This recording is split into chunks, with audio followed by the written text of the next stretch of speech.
dalam khutbah pada haji wada. Rasulullah Shallallahu Alaihi Wasallam berpesan pada akhir khutbahnya, la tarji'u ba'di kuffarun yadribu ba'dukum riqaba ba'din. Dan itu Rasulullah mengucapkannya dengan penuh keharuan karena kekhawatiran bahwa itu bakal terjadi kepada umatnya. Beliau pesankan, janganlah kamu menjadi kafir lagi sepeninggalku, yaitu engkau memenggal kepala yang lain sesama kamu. Jadi kalau ada orang Islam memenggal kepala orang Islam lagi, dia termasuk orang yang murtad dalam definisi Nabi. La tarji'u ba'di kuffaro yadribu ba'dukum riqaba ba'din. Janganlah kamu menjadi kafir lagi, yaitu kamu memenggal kepala sesama kamu. Riqaba ba'din, ba'dukum, sebagian kamu memenggal riqaba ba'din kepada yang lain. Dan itu termasuk kemurtadan. Hadis itu diriwayatkan juga oleh hampir semua ahli hadis itu. Bukhari juga meriwayatkannya, sekarang Muslim meriwayatkannya, karena itu berkaitan dengan haji wada, pesan Nabi yang terakhir. Bismillahirrahmanirrahim. Alhamdulillahirabbil alamin. Wa nusalli wa nusallimu ala sayyidil anbiya'i wal mursalin. Habibina wa habibi ilahil alamin. Sayyidina Muhammadin wa alihi tayyibin at-tahirin wa ashabihil mayamin al-muntajabin. Assalamualaikum warahmatullahi wabarakatuh. Hadis nomor 6587 dan hukum hadis ini sahih.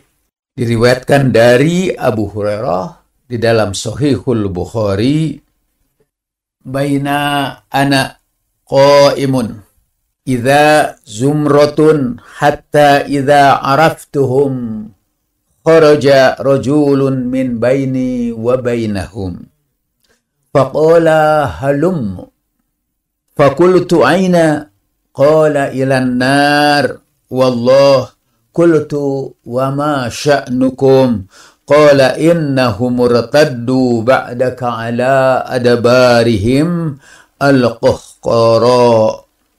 Baina ana qaim, ketika aku berdiri, dan riwayat yang lain ketika beliau berdiri di telaga Al-Kautsar, tiba-tiba datang satu rombongan. Ya, rombongan itu didekatkan kepada Nabi dan Nabi Shallallahu Alaihi Wasallam mengenal mereka. Kharaja rajulun min baini wa bainahum. Lalu keluarlah seseorang di antaraku dan di antara mereka. Faqala, dan berkata, halum, ke sini.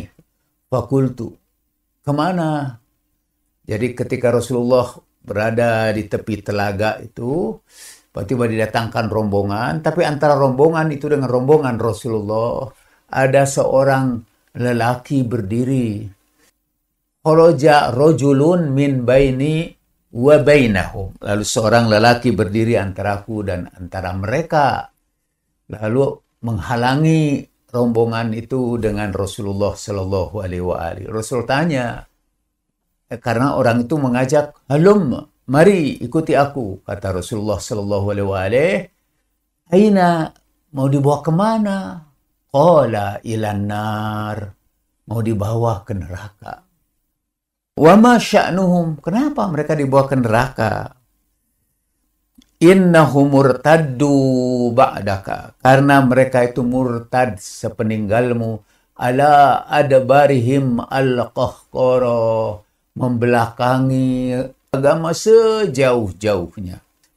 Thumma idza zumratun, sampai kemudian ada lagi satu kelompok lagi, hatta idza araftuhum, sampai aku kenal mereka, kharaja rajulun min baini wa bainahum, keluarlah seorang lelaki antara aku dengan mereka. Faqala halumma, dia berkata, mari ke sini.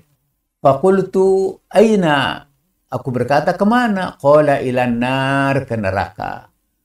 Wallah, demi Allah. Qultu, Ma sya'nuhum. Apa urusan mereka? What's wrong with them? Kenapa mereka itu dibawa ke neraka? Inna martaddu ba'daka ala adabarihim al-qahqar. Karena mereka murtad sejauh-jauhnya dari agama. Fala arahu yakhlusu minhum illa mithla hamalin ni'am. Di dalam riwayat lain, humurin ni'am. Sebelum itu juga, Rasulullah sallallahu alaihi wasallam berkata, misalnya di dalam hadis Muslim, Rasulullah memanggil mereka ashabi, itu sahabat-sahabatku. Kalau di sini disebutkan, hatta iza arraftuhum, sampai aku sudah kenali mereka. Jadi Rasulullah Shallallahu Alaihi Wasallam mengenali mereka satu persatu. Apa sebabnya mereka diajak ke neraka? Karena mereka sudah murtad sesudahmu, sepeninggalmu, sejauh-jauhnya. Ala adabarihim al-qahqara, itu at-taukid, menegaskan bahwa mereka murtad sejauh-jauhnya. Fala arahu, dan aku tidak melihat, yakhlusu, selamat, minhum, dari mereka, illa mithla hamalin ni'am, atau illa mithla humurin ni'am, di dalam riwayat yang lain. Tidak ada yang selamat kecuali sedikit aja, seperti sedikitnya kelompok unta-unta yang terabaikan, atau unta-unta yang tidak ada gembalanya, atau unta-unta al-muhmalah. Di dalam riwayat yang lain disebutkan juga, kecuali sejumlah unta-unta yang tersesat, yang tidak ada gembalanya. Jadi Rasulullah Shallallahu Alaihi Wasallam memperingatkan kepada sahabat-sahabatnya bahwa nanti pada hari kiamat ketika beliau menunggu di telaga, mereka mengubah-ubah agama sepeninggal Rasulullah. Mereka membuat bid'ah. Kata yang digunakan oleh Rasulullah untuk bid'ah ialah kata ahdasa. Dan bid'ahnya yang diada-adakan disebut muhdatsah. Oleh Rasulullah Shallallahu Alaihi Wasallam, bid'ah itu disebut sesuatu yang baru, sesuatu yang ada kata ahdatsa. Jadi kalau disebut ahdatsu, mereka itu membuat bid'ah. Bercerita tentang sejumlah orang yang membuat bid'ah, itu ahdatsu. Yang pertama tadi, generasi salaf itu membuat bid'ah, disebutkan oleh Nabi Shallallahu Alaihi Wasallam, yaitu ahdatsu. Mereka itu sudah mengubah-ubah agama sepeninggalmu. Hadis dari Ummu Salamah. Rasulullah Shallallahu Alaihi Wasallam, seperti disampaikan oleh istri beliau Ummu Salamah, mengabarkan waktu itu di depan para sahabat. Dan Ummu Salamah mengingatkan kembali, kedengaran oleh Abdurrahman bin Auf, dan nanti Abdurrahman bin Auf akan menyampaikannya kepada sahabat yang lain. Inna min ashabi, sesungguhnya di antara sahabat-sahabatku, man la yaroni, ada yang tidak berjumpa dengan aku. Di antara sahabat-sahabatku, itu kata Rasulullah, ada yang tidak bakal melihatku lagi setelah aku berpisah dengan mereka selama-lamanya. Setelah aku meninggal dunia, aku tidak bakal lagi berjumpa dengan sebagian sahabat-sahabatku selama-lamanya. Jadi maksudnya, Abdurrahman bin Auf menyampaikan berita itu kepada Umar. Umar waktu itu menjadi khalifah. Ia memahaminya bahwa yang dimaksud oleh Nabi itu sahabat itu ya sahabat-sahabat yang hadir di situ. Ya sahabat yang pernah berjumpa dengan Nabi, tapi kemudian Nabi tidak akan berjumpa lagi dengan mereka selama-lamanya. Karena mereka itu ahdatsu, membuat hal-hal yang baru dalam agama. Makanya Nabi memperingatkan, iyyakum wa muhdatsatil umur. Jauhilah oleh kalian membuat hal-hal yang baru dalam agama. Dan Nabi Shallallahu Alaihi Wasallam mengatakan bahwa yang membuat hal-hal yang baru itu muhditsun, itu tidak bakal berjumpa dengan Nabi selama-lamanya. Peristiwa dramatis lainnya, mereka akan dipanggil untuk bersama-sama masuk neraka. Halumma, mari, kata seorang lelaki di antara mereka. Kemana? Ilanar, ke neraka. Karena apa? Ahdatsu ba'daka. Di dalam hadis Bukhari itu lebih keras lagi, karena mereka murtad sepeninggal kamu. Abdurrahman bin Auf menyampaikannya kepada Umar ibnul Khattab. Hatta dakhala ala Umar. Faqala, lalu dia berkata, Isma ma taqulu ummuk. Hei, Umar, gitu, dengarkan apa yang diucapkan oleh ibumu, yaitu Ummu Salamah sebagai Ummul Mukminin, istri Nabi. Dengarkan apa yang diucapkan oleh ibumu. Faqama Umar hatta ataha. Lalu Umar berdiri dan mendatangi Ummu Salamah. Fadakhala alaiha. Ia pun masuk ke rumah Ummu Salamah. Fasa'alaha. Dan bertanya kepadanya. Apa pertanyaan Umar itu? Itu menarik untuk kita analisa. Thumma qala. Anshuduki billah. A'minhum ana. Ia tanya kepada Ummu Salamah. Demi Allah, atas nama Allah, apakah aku termasuk pada mereka itu? Aminhum ana, apakah aku termasuk pada mereka yang mengubah-ubah agama sepeninggal Rasulullah Shallallahu Alaihi Wasallam? Mungkin ada beritanya selanjutnya dari Ummu Salamah. Ummu Salamah hanya menyebutkan, Inna min ashabi laman la yaroni ba'da an amuta. Umar bertanya, Anshuduki billah. Aminhum ana? Faqalat, kata Ummu Salamah, la, tidak. Walan ubarri'a ba'daka ahada. Tidak, kata. Dan demi Allah, aku tidak akan memberitakan ini, gitu. Ba'daka ahada. Sesudah engkau, maksudnya sesudah Umar, aku tidak akan kabarkan lagi berita ini kepada siapapun. Saudara boleh mengecek di dalam sarahnya, siapakah saja itu yang disebutkan oleh Rasulullah. Itu, dan karena itu, Umar takut sekali bahwa ia adalah bagian dari mereka. Karena itu ia bertanya. Tapi Ummu Salamah berkata, tidak, tapi aku tidak akan memberitakan ini kepada siapapun selama-lamanya. Untuk meyakinkan saudara, sekali lagi, dulu Huzaifah itu pernah diberitahu nama-nama orang munafik. Dan kata Rasulullah Shallallahu Alaihi Wasallam dalam hadis yang diriwayatkan oleh Muslim, di antara sahabatku ada 12 orang munafik yang tidak akan masuk surga seperti sulitnya unta masuk ke lubang jarum. Itu sebuah kata-kata yang ada baik dalam hadis Nabi maupun di dalam kitab Injil. Di dalam Injil bahwa orang kaya itu akan sulit masuk surga seperti sulitnya unta masuk ke lubang jarum.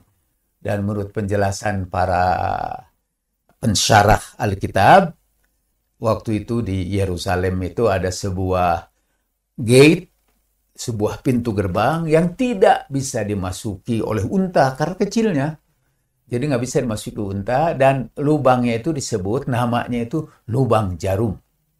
Dan itu menjadi peribahasa di dalam kitab suci, sampai kepada Islam juga. Rasulullah Shallallahu Alaihi Wasallam berkata, sesungguhnya di antara sahabat-sahabatku ada 12 orang, dalam Sahih Muslim. Ada 12 orang yang tidak bakal masuk surga seperti sulitnya unta masuk ke lubang jarum. Nah, karena Hudzaifah itu sahibu sirri Rasulillah, pemilik rahasia Rasulullah, mereka kalau ingin tahu siapa orang munafik itu, mereka lihat siapa yang tidak disolatkan oleh Hudzaifah. Pasti itu orang munafik. Dan satu hari ada seorang sahabat Umar meninggal dunia. Dan Hudzaifah tidak mensalatkannya. Ia datang mendatangi Hudzaifah. Wahai Hudzaifah, itu ternyata kawanku itu munafik. Gimana aku? Kata Hudzaifah, engkau tidak termasuk itu. Dan demi Allah, aku tidak akan mengabarkan lagi berita ini setelah engkau. Jadi sama seperti ucapan Ummu Salamah. Saya bacakan ya, ini hadis dari Sahih Muslim dari Ammar bin Yasir. Ammar bin Yasir beserta Hudzaifah memang kedua-duanya pernah mendengar Nabi menyebutkan beberapa sahabat yang munafik yang akan membunuh Nabi di satu tempat, yaitu di Aqabah, di sebuah tempat ketika Nabi yang tidak jadi, ketika Nabi pulang dari Tabuk. Nabi menyuruh para sahabatnya melewati jalan di bawah, dan Nabi naik ke bukit yang terjal. Tapi tiba-tiba di atas bukit terjal itu malam-malam ada serombongan orang yang memakai masker hitam-hitam, mau menggebrak kendaraan Rasulullah supaya terguling. Tapi kemudian dibentak oleh Ammar bin Yasir dan Hudzaifah. Lalu Rasulullah berkata, perkataan ini yang kita baca di dalam Sahih Muslim, tapi di sini tidak disebut ashabi, ummati. Pada tempat lain disebut ashabi itu dengan jelas, tapi di sini disembunyikan menjadi ummati. Yang saya ketahui sebetulnya ashabi. Karena kalau fi ummati ithna asyara munafiqon, di tengah-tengah umatku ada 12 munafik, kayaknya sedikit itu. Di seluruh umat Rasulullah hanya ada 12 munafik. Di dalam riwayat yang lain itu ashabi. Tapi kita baca di sini aja nih. Fi ummati ithna asyara munafiqon. Di tengah umatku ada 12 orang munafik yang tidak masuk surga dan tidak akan mencium wewangiannya hatta yalijal jamalu fi sammil khiyat, sampai masuk unta ke lubang jarum. Samaniyatun minhum, 8 orang di antara mereka takfikahumul Zubailah.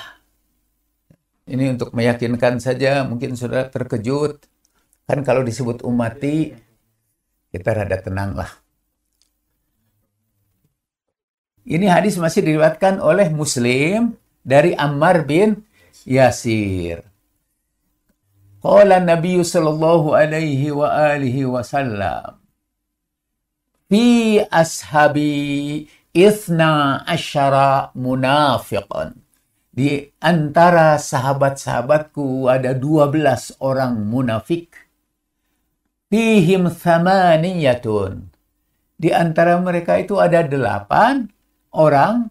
La yadkhulunal jannata hatta yalijal jamalu fi sammil khiyat. Sampai unta masuk ke lubang jarum. Thamaniyatu minhum takfikuhumud dubailah. 8 di antara mereka akan ditimpa oleh sejenis penyakit yang namanya dubailah. Wa arba'atun, 4 di antaranya lam ahfad ma qala Syu'batu fihim. Yang 4 itu aku tidak hafal yang disebutkan oleh Syu'bah. Jadi artinya nama-nama itu disebutkan oleh Syu'bah, tapi aku yang 4 itu tidak hafal. Padahal dia tidak sebutkan juga yang 8 dan yang 12 itu. Tapi mungkin dia hafal tapi tidak dia sebutkan. Lalu siapa itu? Jangan ada di antara hadirin yang bertanya siapa. Saya mohon jangan ada yang tanya siapa. Kenapa? Karena saya juga tidak tahu.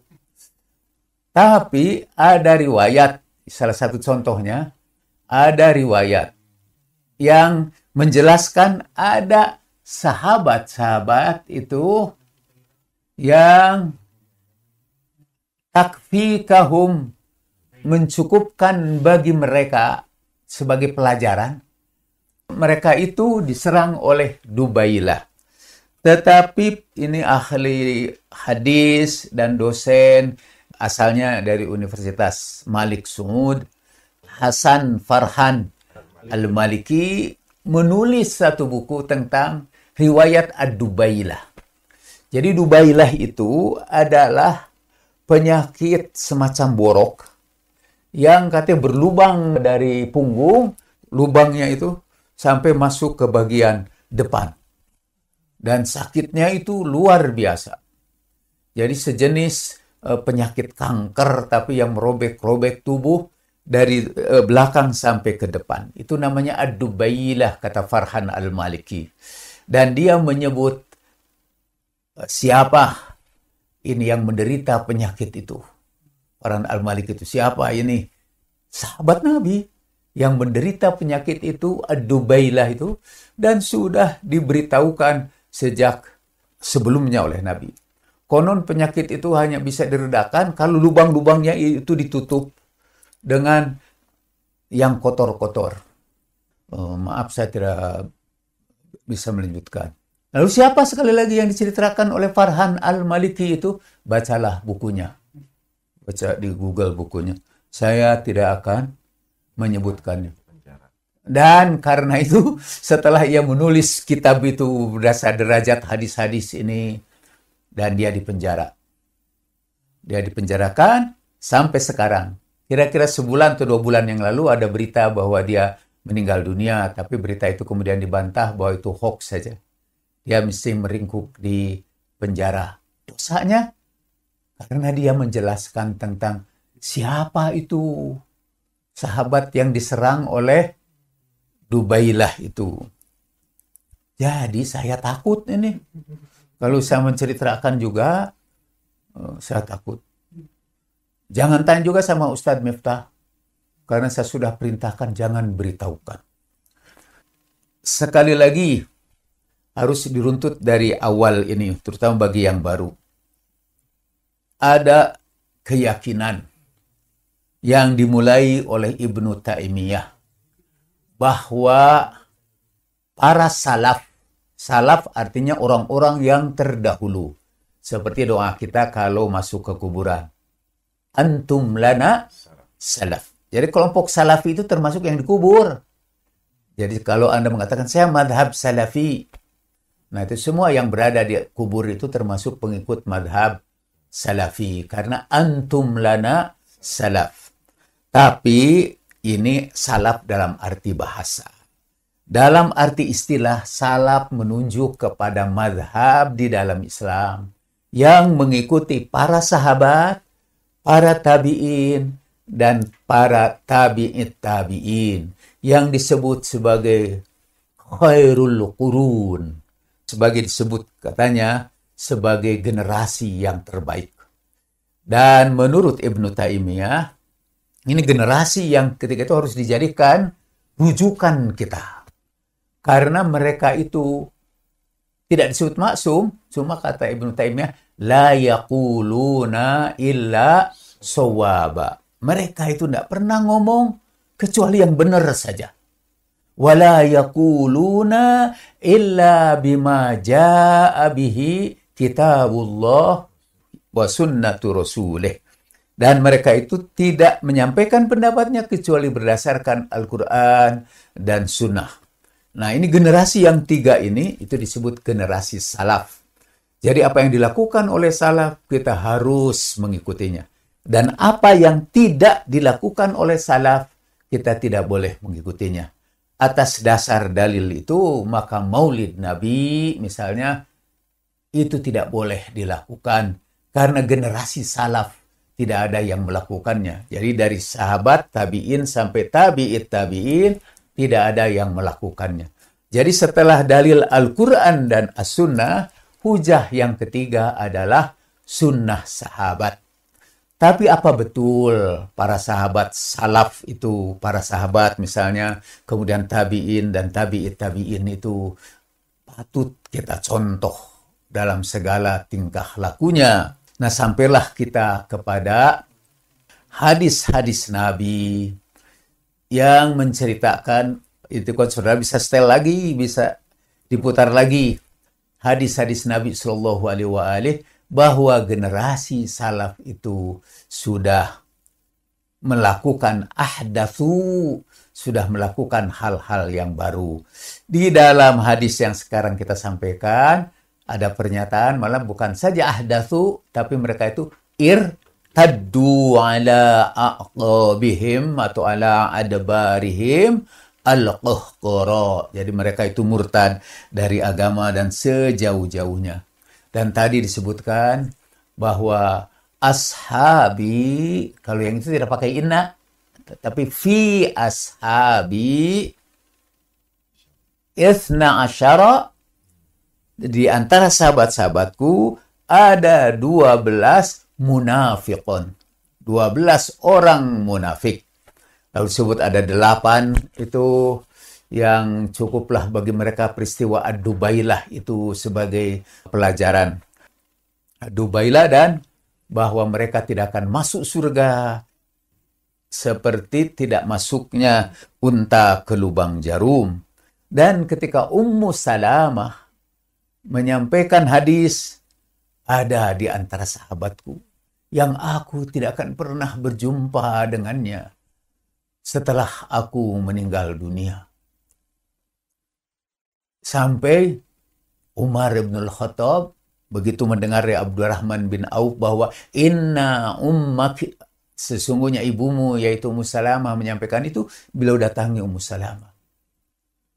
Aminhum anak, apakah aku termasuk di antara mereka? Tidak, kata Ummu Salamah. Engkau tidak masuk ke situ. Wala ubarri'uka ba'daka ahada. Dan aku tidak akan mengabarkan lagi sesudah kamu kepada siapapun di antara. Dan Ummu Salamah emang tidak menceritakan. Tapi rupanya di dalam hadis yang baru saja kita lihat, yaitu Syu'bah, rupanya menyebutkan juga nama-nama itu. Cuma katanya aku lam ahfaz, aku tidak hafal. Nah, saudara-saudara, sebetulnya saya mempersiapkan begitu banyak, kayaknya kita hanya sampai kepada kedua hadis ini. Tapi bahwa di antara sahabat-sahabat Nabi bakal ada yang murtad, juga di antara umatnya bakal ada yang murtad. Rasulullah Shallallahu Alaihi Wasallam pernah menyampaikannya beberapa kali. Dan yang paling penting ialah dalam khutbah pada haji wada. Rasulullah Shallallahu Alaihi Wasallam berpesan pada akhir khutbahnya, la tarji'u ba'di kuffarun yadribu ba'dukum riqaba ba'din. Dan itu Rasulullah mengucapkannya dengan penuh keharuan karena kekhawatiran bahwa itu bakal terjadi kepada umatnya. Tapi beliau pesankan, janganlah kamu menjadi kafir lagi sepeninggalku, yaitu engkau memenggal kepala yang lain sesama kamu. Jadi termasuk kalau ada orang Islam memenggal kepala orang Islam lagi, dia termasuk orang yang murtad dalam definisi Nabi. La tarji'u ba'di kuffaro. Ya. yadribu ba'dukum riqaba ba'din. Janganlah kamu menjadi kafir lagi, yaitu kamu memenggal kepala sesama kamu. Riqaba ba'din, ba'dukum, sebagian kamu memenggal riqaba ba'din, kepada yang lain. Dan itu termasuk kemurtadan. Hadis itu diriwayatkan juga oleh hampir semua ahli hadis itu. Bukhari juga meriwayatkannya, sekedar Muslim meriwayatkannya, karena itu berkaitan dengan haji wada, pesan Nabi yang terakhir. Apa pelajaran bisa kita ambil di sini? Bahwa pada generasi awal sudah terjadi saling memenggal kepala. Pada generasi awal itulah para sahabat berperang satu sama lain. Pada generasi awal itulah ada sahabat yang membunuh Imam Ali di mihrabnya. Sahabat yang ikut sholat dan membunuh Imam Ali di mihrabnya. Itu pada masa salaf. Pada masa salaf juga Muslim bin Aqabah, yang kemudian dikenal sebagai Mujrim bin Aqabah, menyerbu ke kota Madinah dan membunuh semua ahli Badar. Semua sahabat ahli Badar. Menyisakan mungkin Sa'ad bin Abi Waqqas, dan orang yang menyerbu itu orang Islam. Malah namanya saja, nama alamnya aja Muslim, yang oleh para ahli tarikh karena kekejamannya disebut Mujrim bin Aqabah. Dalam peristiwa yang terkenal sebagai peristiwa Harrah. Peristiwa yang sangat mengerikan, atau ketika mereka melemparkan manjanik, semacam misail, semacam ketepel yang merobohkan sebagian dari Ka'bah. Dalam peristiwa pengepungan Abdullah bin Jubair. Waktu itu ada saling memenggal kepala. Padahal Nabi berpesan, la tarji'u min ba'di kuffaron yadribu ba'dukum riqaba ba'din. Ada beberapa hadisnya banyak ini. Dalam riwayat yang lain berbunyinya, fala tarji'u ba'di dullalan. Janganlah kamu kembali sesudahku itu menjadi sesat lagi. Yadribu ba'dukum riqaba ba'din. Alla liyuballigha syahidul ghaiba. Hendaknya yang hadir sekarang ini menyampaikannya kepada yang tidak hadir. Fala'alla ba'du ma yuballaghu ayyakuna aw'alahu min ba'di man sami'ahu. Mudah-mudahan apa yang menerima penyampaian itu bisa lebih menyimpan daripada yang mendengarnya. Itu hadis itu dalam Sahihul Bukhari. Masih dalam Sahihul Bukhari, tapi dari Abdullah bin Umar, dari Syu'bah tadi itu, la tarji'u ba'di kuffaron. Janganlah sesudahku kamu kembali kafir. Yadribu ba'dukum riqaba ba'din. Sampai sebagian di antara kamu memenggal kepala sebagian lagi. Saudara bisa lihat itu juga dalam Sahihul Bukhari. Ala kulli hal, termasuk murtad ialah memenggal kepala orang. Menyuruh orang memenggal kepala sesama muslim, itu termasuk juga mempersiapkan orang-orang untuk menjadi murtad. Dan itu terjadi pertama kali dicontohkan oleh generasi salaf. Mudah-mudahan kita ikut dengan kaidah para Nahdliyin, yaitu menurut para ulama Nahdliyin dengan sangat bijaksana berkata, al-muhafadatu ala qadimis salih. Saya harus tanya sama Miftah karena Miftah itu NU. Al-muhafadah ala al-qadimis salih, memelihara yang soleh dari waktu yang lalu. Tetapi juga wal akhdu bil jadidil aslah, dan kita mengambil yang baru, yang lebih baik. Jadi kita pelihara yang baik, yang dulu. Artinya yang dulu itu jangan ditiru semua, tapi kita harus memelihara yang baik-baiknya di antara mereka. Dan tapi kita ambil yang baru, yang lebih baik. Wah, saya kira itu yang merumuskannya pasti ulama yang jenius itu. Dan begitulah kita harus belajar sejarah tentang masa lalu. Ada beberapa asumsi yang menurut saya harus dijawab dulu.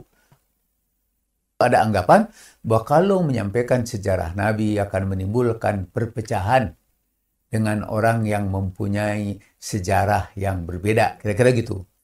Saya kira saya meragukan bahwa itu menyampaikan sejarah yang berbeda itu akan menimbulkan perpecahan. Malah boleh jadi mendamaikan perpecahan yang selama ini.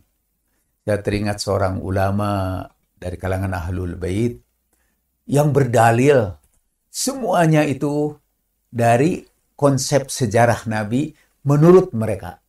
Jadi menurut kelompok ini. Karena yang saya sampaikan itu bukan sejarah Nabi tadi itu, tapi hadis-hadis Nabi. Bolehlah kita masukkan hadis Nabi itu sebagai sejarah. Tapi itu akan mengacaukan para peneliti. Dahulu, para ulama ahli fikih di kalangan ahlu sunnah melarang orang membaca sejarah. Kitab yang paling tidak bisa dipercaya adalah Al-Maghazi, katanya gitu. Kata para ahli fikih. Tapi anggap saja, seperti kata saudara, bahwa penyampaian hadis Nabi itu adalah penyampaian sejarah. Penyampaian sejarah tidak selalu atau tidak bakal menimbulkan perpecahan, kecuali kalau orang memang kemudian menutup dirinya dari pendapat sejarah atau pandangan sejarah yang berbeda. Tapi yang saya bicarakan tadi itu sebetulnya hadis, dan hadis itu yang disepakati kesohihannya. Misalnya tadi saya hanya mengutip hadis sahih Bukhari dan hadis sahih Muslim. Atau hadis-hadis yang lain tetapi yang diperkuat. Ada syawahid, kata hadis. Ada yang tabi', ada syahid, ada tabi' dari hadis-hadis yang lain yang lebih sahih. Saya kira kita memang ada kecenderungan orang yang tidak mau melihat cahaya. Kalau cahaya itu diberikan, matanya yang sakit itu terasa perih. Yang harus disembuhkan atau yang harus dihentikan bukan penyampaian sejarah-sejarah yang sahih, tapi yang harus disembuhkan adalah ketertutupan mata kita untuk membuka diri. Karena itu juga karena adanya satu kelompok, saya terpaksa itu menyampaikan ini karena adanya satu kelompok yang menganggap bahwa madhab salaf adalah madhab yang selalu benar. La yaquluna illa sawaba. Nah, saya ingin buktikan berdasarkan Al-Quran dan sunnah Rasulullah Sallallahu Alaihi Wasallam yang sahihah bahwa asumsi itu tidak benar.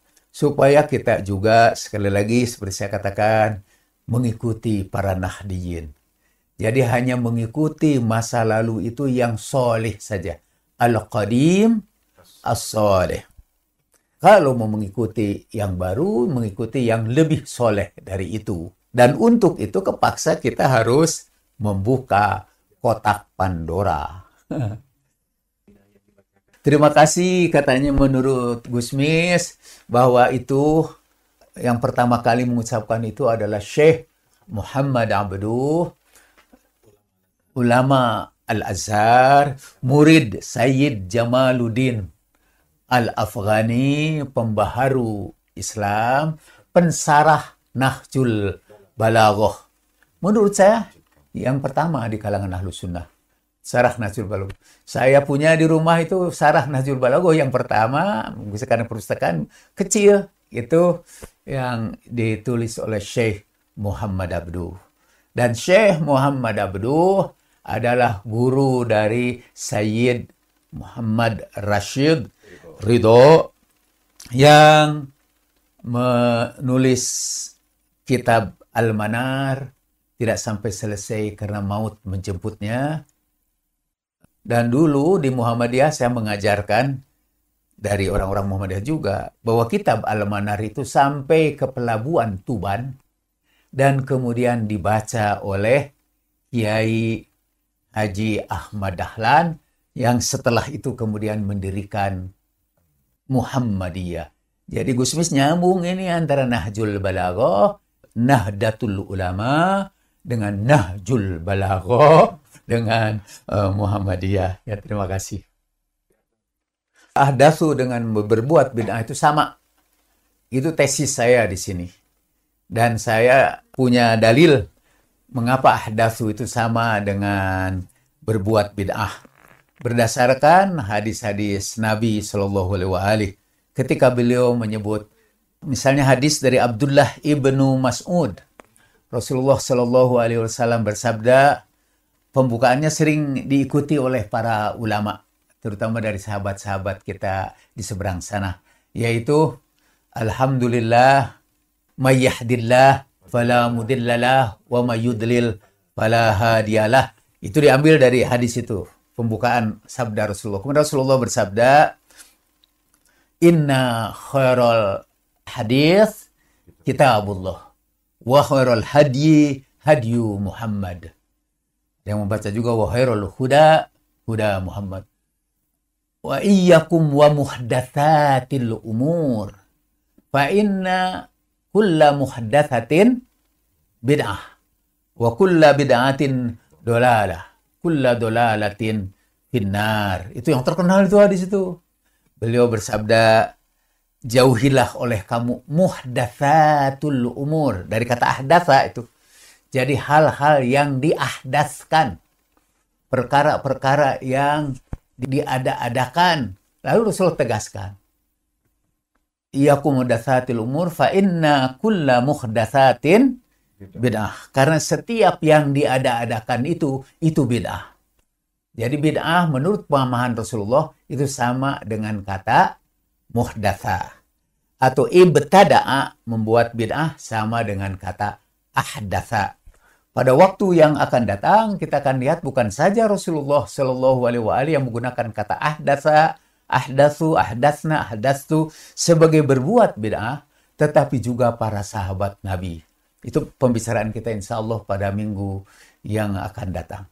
Hanya sebagai preview saja, sebelum meninggal dunia, kata orang sering melihat dalam satu riwayat, kerudung Siti Aisyah itu basah dengan air matanya.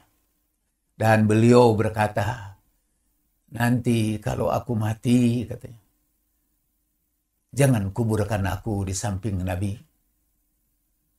Fa inni qad ahdastu. Karena aku sudah ahdastu.